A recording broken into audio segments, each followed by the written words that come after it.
Dicen que las palabras se las lleva el viento, porque lo importante son los comportamientos y las actitudes. Y eso es cierto, los comportamientos y las actitudes son muy importantes, pero dependen de nuestras palabras. Así que lo que hagamos y lo que nos digamos van a ser lo que genere nuestros hábitos, y nuestros hábitos será el modo en que vivamos. Voy a pediros que penséis en algún animal que os guste, que consideréis que os represente, que os inspira. Si no fueseis humanos, ¿qué animal os gustaría ser? Pensadlo durante unos momentos. Muy bien, ¿lo habéis pensado ya? Ok. ¿Quién de vosotros ha pensado un perro? Podéis levantar la mano. ¿Un gato? ¿Un león o un tigre? ¿Un gran felino? Okay. ¿Un primate quizás? ¿Un león? ¿Un oso? ¿Una hiena? ¿Alguien le inspira la hiena? ¿No? Bien. No sé si sabéis que hay muchos animales que tienen los ojos hacia adelante. Los tienen delante, todos estos que veis aquí, tienen los ojos delante. ¿Y sabéis para qué? Para poder enfocar. Para poder enfocarse hacia aquello que quieren conseguir. Son animales que necesitan conseguir presas para poder garantizar su subsistencia. Así que todos ellos necesitan tener los ojos delante. Sin embargo, hay otros animales que tienen los ojos a los lados porque necesitan controlar qué es lo que hay a su alrededor. Unos van hacia adelante porque su objetivo está enfrente de ellos y tienen que precisar, mientras que otros tienen que controlar que nada cambie a su alrededor, que no vengan los de antes, los de la diapositiva de antes, porque ellos son el objetivo. ¿Alguno de vosotros pensó en algún animal de los que tienen los ojos a los lados? Ok, sois minoría, franca minoría. Fijaros, los animales también nos inspiran. ¿Qué valor podemos asociar a un león? Quizás la fortaleza, el poder personal, la seguridad. ¿Qué valor podemos asociar a un elefante? La memoria, la tenacidad, son animales muy tenaces. ¿Qué valor asociamos a una hiena? Yo no sé si son valores muy positivos, ¿no?, los que asociamos a la hiena. O la vaca. ¿A alguien se le ocurrió pensar que una vaca podía ser su animal preferido? ¿Alguien escogió de aquí la vaca? ¿Sí? Okay. ¿Una persona? ¿La oveja? Y el significado que damos a lo que estos animales significan no está en ningún diccionario. Por lo tanto, son significados que nosotros damos a esas palabras, a esos animales. Y nosotros, los humanos, que tenemos estos grandes ojos en el centro de nuestra cara, que estamos diseñados para enfocarnos hacia el futuro, hacia lo que queremos conseguir. Tenemos grandes ojos azules, verdes, marrones o de color miel. Pero siempre funcionamos de acuerdo a cómo la naturaleza diseñó nuestra morfología. ¿Siempre nos enfocamos hacia adelante? ¿O a veces nos comportamos como la cebra o el impala que huye del león? Los animales luchan por su supervivencia. Nosotros, en nuestra evolución, desarrollamos algo que va más allá de eso, y es la conciencia.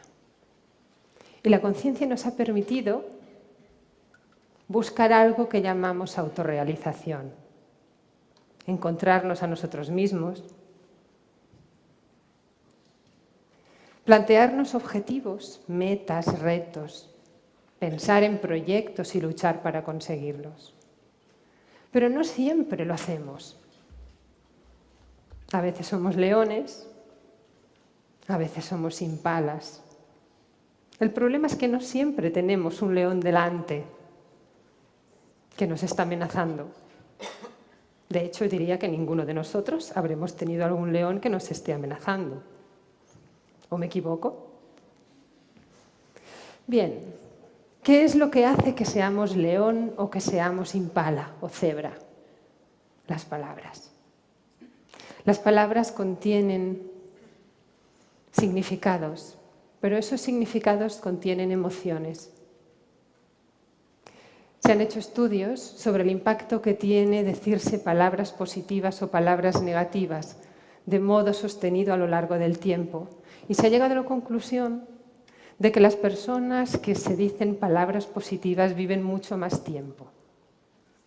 Pero ¿siempre somos conscientes de lo que nos decimos? ¿De cómo nos hablamos a nosotros mismos? Lo que nos decimos genera nuestras creencias, lo que creemos sobre nosotros mismos, lo que pensamos acerca del mundo y cómo valoramos y pensamos sobre los demás. Así que nuestras palabras, al definir nuestras creencias, también nos generarán una actitud. Y esa actitud, que será activa o pasiva, será la que propicie determinados comportamientos. Y ahora os quiero hablar de un león de mi adolescencia, el potro.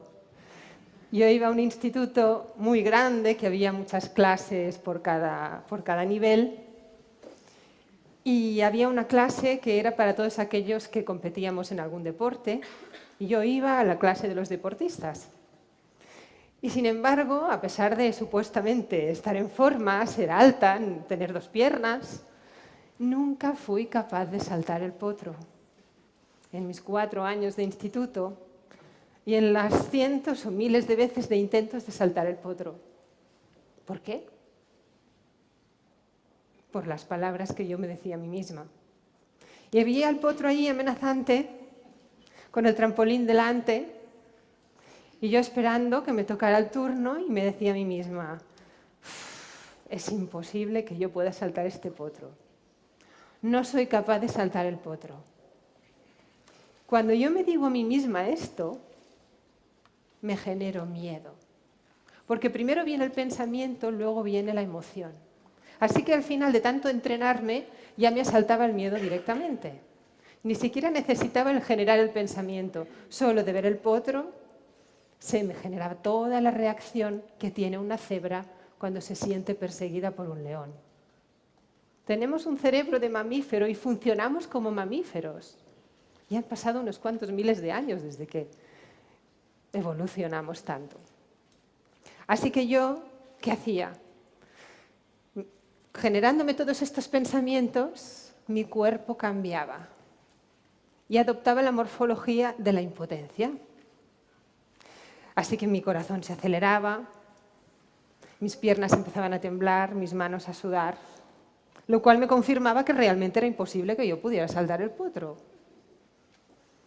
Llegaba el trampolín, daba un ridículo saltito encima y me echaba para un lado, con lo cual había sido imposible que yo superara ese obstáculo. Me imagino que todos tenemos experiencias de este tipo en la vida.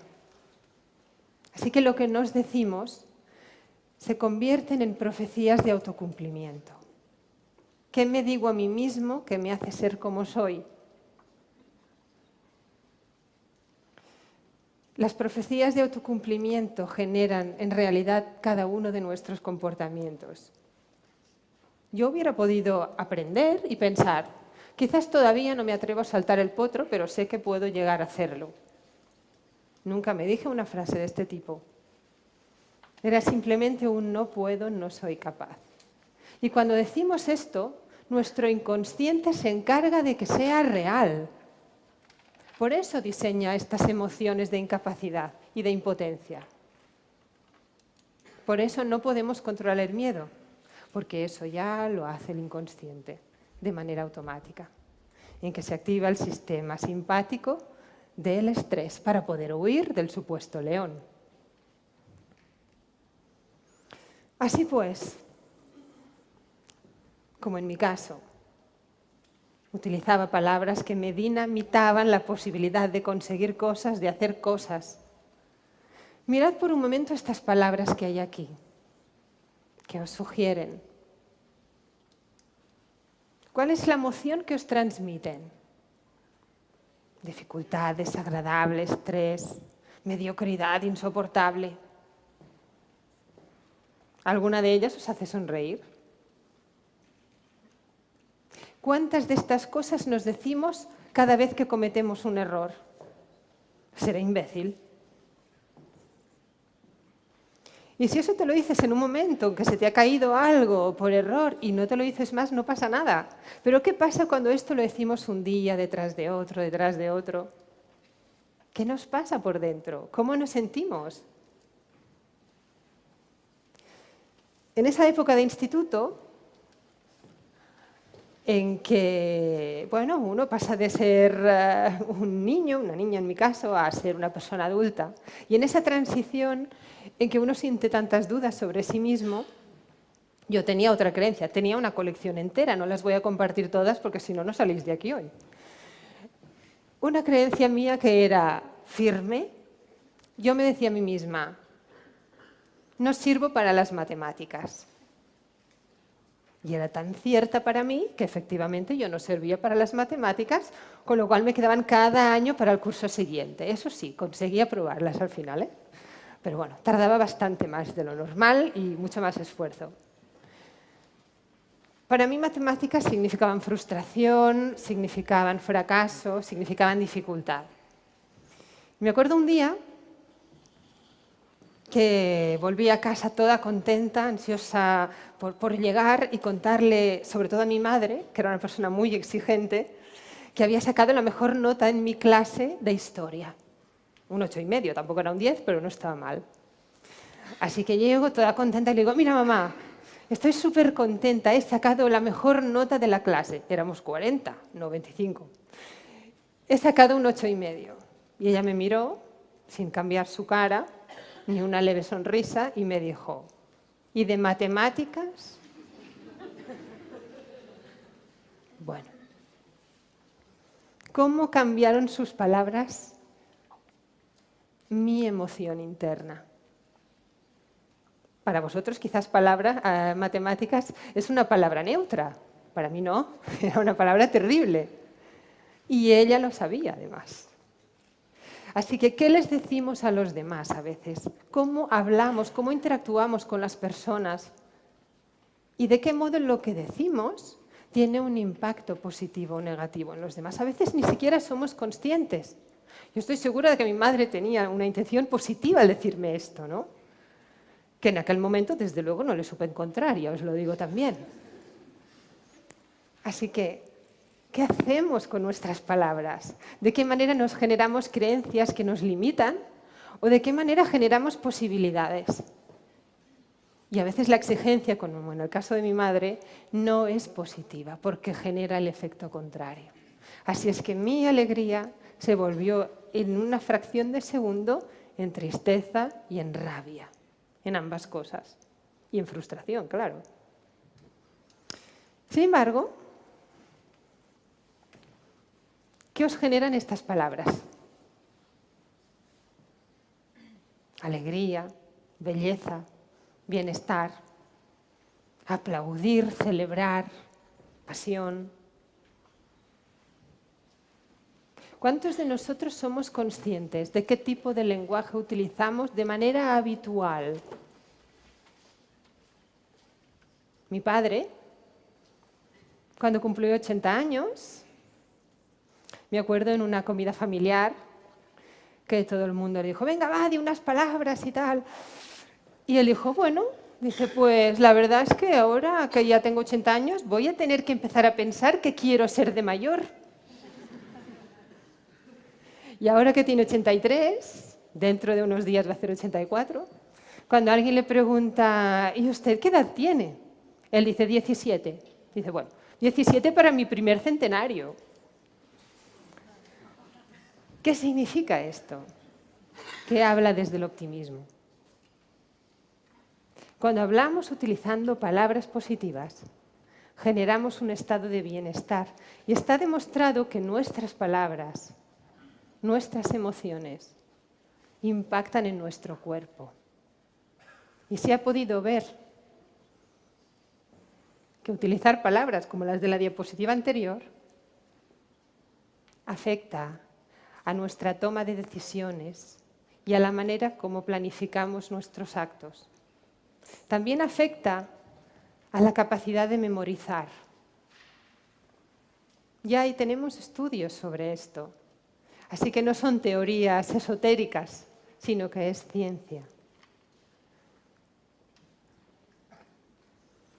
Por eso os invito a que penséis en el lenguaje de lo posible. ¿Qué es lo que va a hacer que seamos como queremos ser? Nuestro lenguaje. Nuestro lenguaje crea el campo de posibilidades. Es el material con el que hacemos nuestros sueños y realizamos nuestros proyectos.